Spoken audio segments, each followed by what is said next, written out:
నమస్తే welcome back to special episode BSP దారేటు Bahujan Samaj Party అదేవిధంగా మరి మొన్న గడిచిన శాసనసభ ఎన్నికలలో మరి అతి తక్కువ స్వల్ప స్థాయిలో మరి ఓట్లు సంపాదించింది. మొత్తానికి పోటీలో నిలిచింది.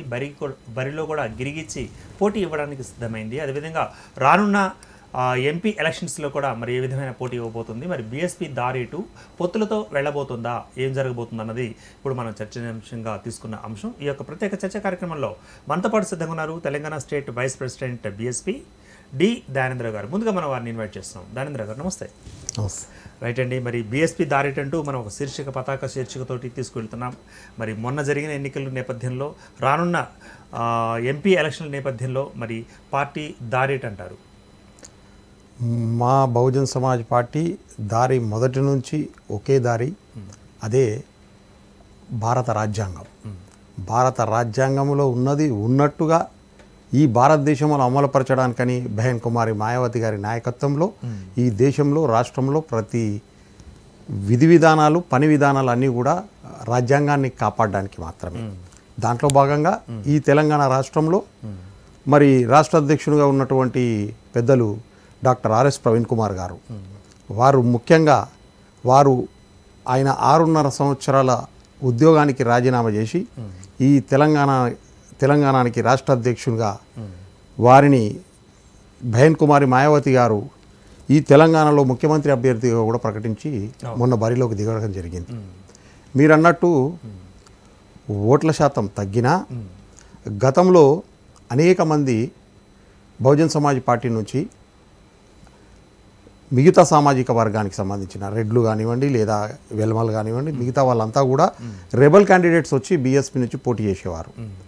దానికి చరమగీతం పాడి ఈసారి ఎలక్షన్లో ముందు నుంచే ఎప్పుడైతే వీరు ముఖ్యమంత్రి అభ్యర్థిగా ప్రకటించడం జరిగిందో బహన్ కుమారి మాయావతి గారు, అప్పుడే వారు ఒక ప్రకటన చేశారు. బహుజన్ సమాజ్ పార్టీ స్థాపించడమే మాన్యవర్ కాంశీరామ్ గారు, వ్యవస్థాపకుడు అయినటువంటి మాన్యవర్ కాంశీరామ్ గారు బీసీలను ఉద్దేశించి జిస్కా జిత్నా సంఖ్యా బారీ ఉస్కా ఉత్నా భాగ్యదారి అనే స్లోగన్ వారు ఇవ్వడం జరిగింది. అంటే ఎవరు ఎంత జనాభా ఉన్నారో వారికి అంతా తప్పకుండా వారి అధికారం దక్కాలి అనేది బహుజన్ సమాజ్ పార్టీ ఉద్దేశం. కాబట్టి దాన్ని ఉద్దేశించే డాక్టర్ ఆర్ఎస్పీ గారు 60 నుండి 70 సీట్లు బీసీలకు ఈ ఎలక్షన్లో ఇవ్వబోతున్నామని చెప్పడం జరిగింది. ఆ బీసీలకు ఇచ్చే క్రమంలో ఎక్కడ కూడా మేము వారికి ఉన్న పరపతి కానివ్వండి లేదా ఇంకేదన్నా కోణంలో మేము చూడలేదు. కేవలం బీసీలకు మేము ఏ కులానికి ఇప్పటి వరకు ప్రాతినిధ్యం లేదో అసెంబ్లీలో ఆ కులాలను గుర్తించి వారిని అసెంబ్లీకి పంపించాలనే ఒకే ఒక ఆలోచనతోని అలాంటి వారి అందరికి కూడా మేము టికెట్లు ఇవ్వడం జరిగింది. కాబట్టి ఓట్ల పర్సెంటేజ్ తగ్గినా ఈ తెలంగాణ ప్రాంతంలో ఉన్నటువంటి ఎస్సీ బీసీలు మైనారిటీలు అగ్రవర్ణ పేదలందరినీ కూడా ఒకతాటిపైకి తీసుకొచ్చే ప్రయత్నం ఏదైతుందో అందులో మేము సక్సెస్ అయ్యాం. ప్రజలంతా మా వైపు ఖచ్చితంగా చూడడం జరిగింది. కానీ వారిని ఏ విధంగా మేము వారికి నమ్మకం కలిగించలేకపోయామంటే డబ్బు అనేది ప్రాధాన్యత ఈరోజు ఏరులై పారింది. ఎలక్షన్లో డబ్బే ఏరులై పారింది, మద్యం ఏరులై పారింది, డబ్బు విచ్చలవిడిగా పంపకాలు జరిగినాయి. కాబట్టి ఆ డబ్బుని ఉద్దేశించి పాలకులు ఆ దిశగా కూడా ప్రజలను ఎట్లా మభ్యపెట్టాలనే ఆలోచనతో మరి ఈయన పేద బలహీన వర్గాలకు నాయకత్వం వహించి రేపు వీళ్ళు మిమ్మల్ని మరి ఏ విధంగా డబ్బు పరంగానే కదా మీకు అనేకమైన సంక్షేమ పథకాలు ముందుకెళ్లాల్సిన అవసరం ఉంది. కాబట్టి మా కాంగ్రెస్ ప్రభుత్వానికి అవకాశం ఇవ్వండి, ఇస్తే మాకు నాయకులు అనేక మంది ఉన్నారు. అంటే బీఎస్పీలో నాయకత్వం లోపం ఉంది, ఒక ఆర్ఎస్పీ తప్పిస్తే మిగతా నాయకులు అంత చరిష్మా గల నాయకులు లేరు అనే ఒక ఆలోచనని ప్రజలలో కలిగించడం వల్ల మరి రాష్ట్రాన్ని వెళ్ళడానికి ఆల్టర్నేట్గా కాంగ్రెసే ఉంది కదా అని గత్యంతరం లేని పరిస్థితిలో మేము తీసుకొచ్చినటువంటి బీఆర్ఎస్కు వ్యతిరేక కార్యక్రమాలలో బీఆర్ఎస్ చేసినటువంటి అక్రమాలను ఎండగట్టడంలో బీఎస్పీ తీసుకున్నటువంటి తెలంగాణలో పాత్ర ఏదైతుందో నిరుద్యోగులకు సంబంధించిన టీఎస్పీఎస్ఏ తీసుకోండి. ఆమరణ నిరాహార దీక్ష కనుక ఆర్ఎస్పీ చేయకపోయి ఉంటే అది మొత్తం యావత్ తెలంగాణలో నిరుద్యోగులంతా కూడా ఒక తాటిపైకి రావడం జరిగింది. కాబట్టి ఇలాంటి ఉదాహరణలు అనేక పోరాటాలు తీసుకున్న క్రమంలో మరి తెలంగాణ ప్రజల్లో బీఆర్ఎస్ను గద్దదించాలన్న ఆలోచన కలిగించాము. దాంట్లో మేము 100% సక్సెస్ అయ్యాము. కానీ ప్రజలు ఆలోచన ఏంటంటే ఆల్టర్నేట్గా డబ్బు పరంగా కానీ ఇంకా లీడర్ల పరంగా కానీ కాంగ్రెస్ని వారు ఆల్టర్నేట్గా తాత్కాలికంగా వారికి అవకాశం ఇద్దాం, బీఆర్ఎస్ని దించాలన్న ఆలోచనతో మా ఓట్లు అనేటివి అవి అక్కడ డైవర్ట్ కావడం జరిగింది. కాబట్టి మా ఓట్ల శాతము ఎస్సీ ఎస్టీ బీసీలు ఎవరైతే ఉన్నారో వాళ్ళు నిక్కాసుగా మాకు వచ్చిన ఓట్లు శాతం తగ్గినా కానీ నిక్కాసైన ఓట్లు బహుజన వాదానికి సంబంధించిన ఓట్లుగానే మేము భావిస్తున్నాం అవన్నీ కూడా. రైట్ అండి. ఇప్పుడు మరి రెబెల్స్ కూడా అందరూ ఇతర పార్టీల నుంచి టికెట్లు దొరకనప్పుడు మరి కేవలం బీఎస్పీకి వచ్చేగా వస్తున్న పరిస్థితి మనం చూస్తున్నాం. గత ఎన్నికలు కానీ అంతకుముందు జరిగిన ఎన్నికలు కానీ మరి కేవలం రెబెల్ పార్టీగా మాత్రమే బీఎస్పీ మిగిలిపోతుందా తెలంగాణ రాష్ట్రంలో? ఏమంటారు దీన్ని? రెబెల్ పార్టీగా కాదండి, ఎక్కడ అన్యాయం జరిగితే అక్కడ బహుజన్ సమాజ్ పార్టీ ఉంటుందనే సంకేతం ఈ తెలంగాణలో పోయిందండి ప్రజలలోకి. ఒట్ట జానయ్య యాదవ్ని ఎవరైతే బీఆర్ఎస్లో కేవలం అతని కులం కారణంగా ఒక బీసీ యాదవుడు అనే ఒక కులం కారణంగా అతను జగదీశ్వర్ రెడ్డి దగ్గర అయ్యా దొర బాంఛనని అననందుకు అతని మీద ఒకే రోజు ఒక కేసు కాదు, 2 కేసులు కాదు, 50 నుంచి 60 కేసులు ఒకే రోజు పెట్టి అతన్ని జైలు పాలు చేయడానికని కుట్రలు ఏవైతే పన్నారో దాన్ని మేము పెద్ద ఎత్తున మా యొక్క ఆర్ఎస్ ప్రవీణ్ కుమార్ గారి నాయకత్వంలో మేము అడ్డుకొని వారికి అండదండలు అందించడం జరిగింది. అంటే ఒకవేళ వట్టే జానయ్య గారి విషయమే తీసుకుంటే మరి బీఎస్పీలో చేరక ముందు అంతకుముందు ఉన్న కేసులే 50-60 ఉన్నాయి కాబట్టి అవే అప్లై చేస్తామన్నది బీఆర్ఎస్ అప్పుడు చెప్పిన మాట. ఎలా తీసుకోవచ్చుంటారు దీన్ని? అలాంటి కేసులు అంతకుముందే ఫైల్ అయ్యి ఉంటే ఆ పార్టీకి అరెస్ట్ అయ్యి తను జైల్లో ఉండాల్సిన అవసరం ఉండే. అంటే మరి ఎందుకు అంటే కొమ్ము కాశారా? జగదీశ్వర్ రెడ్డి గారు కొమ్ము కాశారా? జగదీశ్వర్ రెడ్డి అన్నచూరుడుగా ఉన్నందువల్లనే అన్ని కేసులు ఉన్నా కూడా అతన్ని కాపాడుకుంటూ వచ్చాడా? మరి అది చెప్పమనండి. అది బీఆర్ఎస్ లో కాకుండా బీఎస్పీలోకి వెళ్ళడానికి ప్రయత్నించారు కాబట్టి జానయ్య యాదవ్కి ఇలా జరిగింది అన్నది కూడా అప్పుడు వినిపించిన మాట కాదంటారా? కాదు, అది వాస్తవంగా ఏంటంటే అతను మొదటి నుంచి కూడా ఈ యొక్క అగ్రవర్ణాల ముఖ్యంగా రెడ్ల యొక్క పెత్తనాన్ని అక్కడ అడ్డుకునే ప్రయత్నం చేసిన వ్యక్తిగా అతనికి ఉన్న శక్తిని వారు ఓర్వక అతని మీద ఈ బురద జల్లడం జరిగింది. అతను ఏదైతే అతనికి జరిగినటువంటి అన్యాయాన్ని మా రాష్ట్ర అధ్యక్షునికి వివరించడం వల్లనే మేము మీకు అన్కండిషనల్లీ సపోర్ట్ చేస్తాము, మీరు ఖచ్చితంగా మీ బహుజన వాదాన్ని మీ గుండెలో ఇప్పటి వరకు దాచుకున్న వాదాన్ని మీరు ఖచ్చితంగా బీఎస్పీ ద్వారా ప్రజలకు తీసుకెళ్ళండి, మేము మీకు టికెట్ ఇస్తాము, మేము 60 నుంచి 70 సీట్లు బీసీలకు ఇద్దామని చెప్పి నిర్ణయించుకొని అదే ప్రచారంగా మేము మొత్తం రాష్ట్రంలో మా యొక్క బహుజన రాజ్యాధికార యాత్ర కొనసాగుతుంది. దాంట్లో భాగంగా మీకు కూడా పెద్ద ఎత్తున మద్దతు ఇస్తామని చెప్పి మద్దతు ఇవ్వడం జరిగింది. అక్కడికి టికెట్ ఇవ్వడం జరిగింది. అక్కడ మరి పోటీ చేయడం జరిగింది. అతను సుమారుగా 13-14 వేల ఓట్లు తీసుకురావడం జరిగింది. అయితే అక్కడ అడ్డుకోవడానికి అన్ని శక్తులు ఒక తాటిపైకి వచ్చి అతన్ని అడ్డుకోవడం జరిగింది. అది మొత్తం రాష్ట్రంలో జరిగింది. ఈవెందో మా యొక్క అధ్యక్షుడిని కూడా సిరిపూర్లో అదే విధంగా అడ్డుకోగలిగారు. అన్ని శక్తులు ఒకటయ్యాయి. ఒక మా ఎమ్మెల్యే క్యాండిడేట్ని ఓడించడానికని చెప్పి మరి ఉత్తర భారతదేశాన్ని నుంచి 3 ముఖ్యమంత్రులు వచ్చి ప్రచారం చేయాల్సిన అవసరం ఒక అసెంబ్లీలో ఏర్పడ్డదంటే ఎంత ప్రణాళికాబద్ధంగా బహుజన్ సమాజ్ పార్టీని అడ్డుకోవాలనే ప్రయత్నం జరుగుతుందో అది మీరు తెలుసుకోవాల్సిన విషయం. రైట్. ఇప్పుడు జాతీయ స్థాయిగా కాకుండా జాతీయ స్థాయిలో కూడా చూద్దాం. మరి జాతీయ స్థాయిలో ఉండి కూడా మరి మిగతా అధికార పార్టీలతోటి అనధికార పార్టీలతోటి జాతీయ స్థాయిలో పొత్తు పెట్టుకునే అవకాశం ఉందా? ఏమన్నా మాయాదేవి గారికి ముందు పొత్తు పెట్టుకునే అవకాశం లేదు. వారు ఆల్రెడీ ప్రకటించారు మేము ఎవరితో పొత్తులోకి వెళ్ళట్లేదని చెప్పి. మేము పూర్తిగా అన్ని స్థానాలలో పోటీ చేస్తున్నాం. తెలంగాణలో కూడా అన్ని స్థానాలలో ఖచ్చితంగా పోటీ చేస్తాం. మాకు ఆదేశాలు అనేటివి బెహన్ కుమారి మాయావతి గారి యొక్క జాతీయ స్థాయి నుంచి ఏవైతే ఆదేశాలు వస్తాయో అవి తప్పకుండా మేము ఇక్కడ పాటిస్తాం. ఇప్పటి వరకైతే మాకు పూర్తి స్థాయిలో ఎలాంటి పొత్తులు లేవు అనే సంకేతమే మాకు ఉంది. రేపు రాబోయే రోజులలో ఇంకా ఎన్నికల కోడ్ అనేది మనకు ఇంకా రాలేదు. అంతలోపు ఏదన్నా మరి వారి నుంచి ఆదేశం వస్తే దాన్ని తప్పకుండా మేము వెళ్తాం. ఎందుకంటే గతంలో మీరు చూశారు మన జనసేనతోని మేము కలిసి 2019లో ఎంపీ ఎలక్షన్లో కలిసి పోటీ చేయడం జరిగింది. సో అది నిర్ణయ అధికారం అనేది పూర్తిగా మా జాతీయ అధ్యక్షురాలు బెహన్ కుమారి మాయావతి గారి ఆదేశానుసారంగానే ఉంటాయి నిర్ణయాలు అనేటివి. ఈ రాష్ట్రంలో మాత్రం ఖచ్చితంగా ప్రజలకు మేము చాలా చేరువగా ప్రజలకు అన్ని రకాలుగా కులాలకు మతాలకు అతీతంగా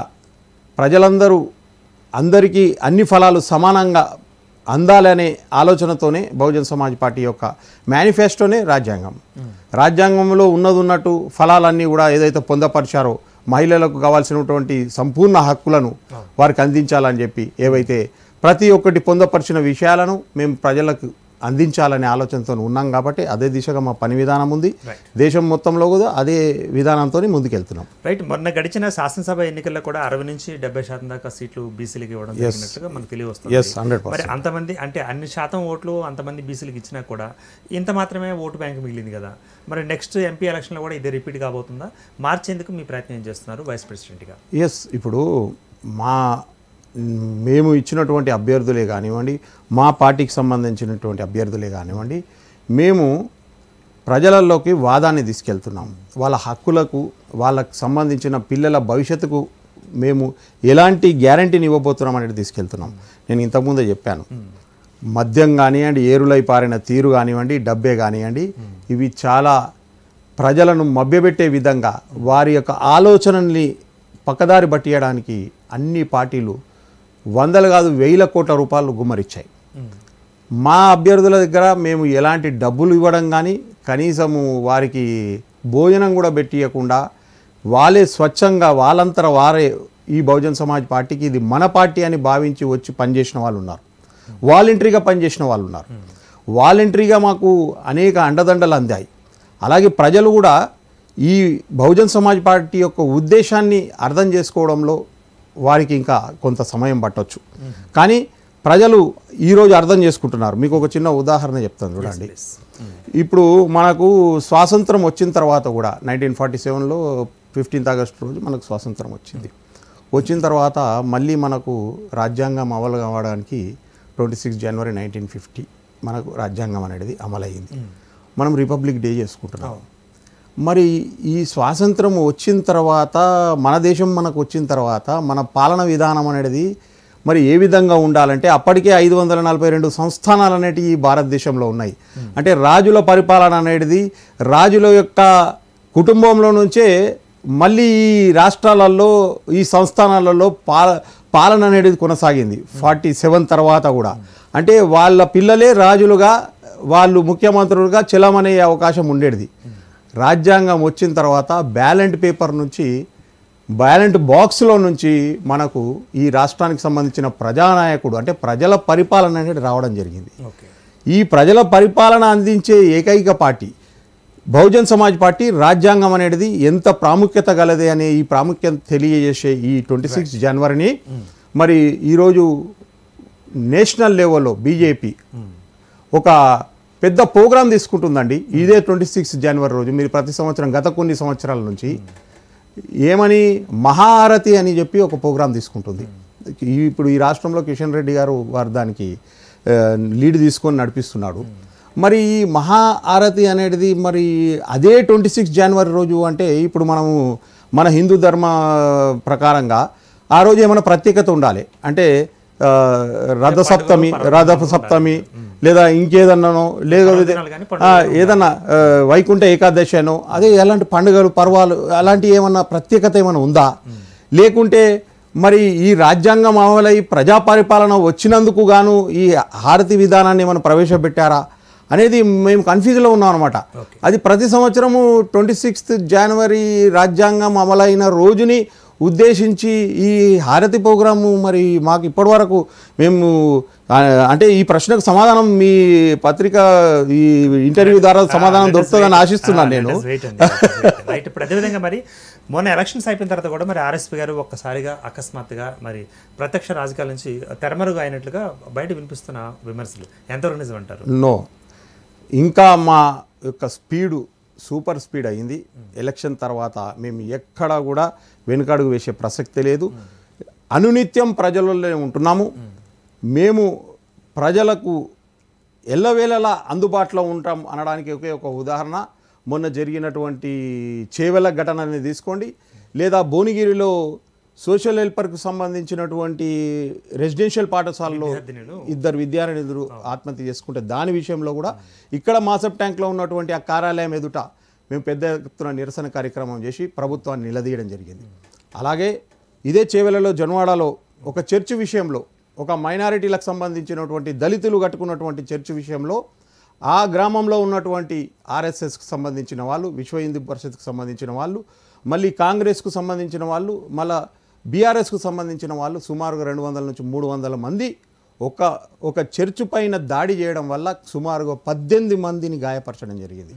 ఆ 18 మందిలో సుమారుగా ఒక నలుగురు చాలా ప్రాణాపాయ స్థితిలో ఉన్నారు. వీరందరికీ కూడా హాస్పిటళ్లలో 15-20 కుట్లు, ఒక్కొక్కరికి తలలు బలిగి, చేతులు విరిగి, కాళ్ళు విరిగి, అందరు హాస్పిటల్, మహిళలను చూడకుండా ఒక కారం చెడును మళ్ళీ గుర్తు చేసిందండి. ఒక దుర్మార్గమైన అల్లరి ముక్కలు, ఒక మత ఛాందస్తులు మతాన్ని అడ్డం పెట్టుకొని కేవలము ఒక దళితులు అనే కారణంగా ఆ చర్చ్ పైన దాడి చేస్తే దాన్ని బహుజన్ సమాజ్ పార్టీ అక్కడికి వెళ్ళి నిరసనను తెలిపి ఆ యొక్క ఎవరైతే అల్లరి ముక్కలు ఉన్నారో వారి అందరి మీద చర్య తీసుకునే విధంగా మేము పెద్ద ఎత్తున కార్యక్రమానికి శ్రీకారం చుట్టడం వల్ల మా నిరసన సెగలకు అక్కడ పోలీసులు ఖచ్చితంగా చర్య తీసుకోకపోతే మరి ఇంకా ఉధృతమయ్యే అవకాశం ఉందని చెప్పి వారిని కొంతమందిని అరెస్ట్ చేయడం జరిగింది. దుర్మార్గం ఏంటంటే బాధితులలో కూడా కొంతమందిని అరెస్ట్ చేసి ఈరోజు వాళ్ళని కూడా జైల్లో పెట్టడం జరిగింది. రైట్. మరి ఇంత జరిగిన తర్వాత మరి ఆర్ఎస్పీ గారి మీద కూడా కొన్ని విమర్శలు బయట వినబడుతున్నాయి.